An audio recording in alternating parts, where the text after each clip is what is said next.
Eң шайтан қор болған күн, шайтанға ең бақтысыз күн Арафа күн екен. Эмне үчүн?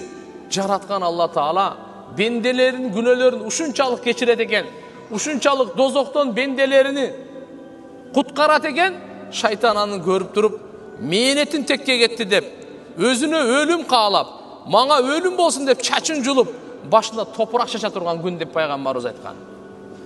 Өңү кетип, мына шайтан кор боло турган күн экен. Демек ушул Арафа күнү биз да кадырлап, ушул күнгө чейин шайтандын азгырыгы менен бирөөнү капа кылып койгон болсок, бирөөнүн алдап койгон болсок, бирөөнүн бир нерсесин алып койгон болсок, бирөөгө зулумдук кылып койгон болсок, бирөөнүн артынан ушак айтып койгон болсок, бирөөгө жала жаап койгон болсок, же жараткан Алла Тааланы наразы кылган болсок, бардыгынан туугандар тооба кылайлы.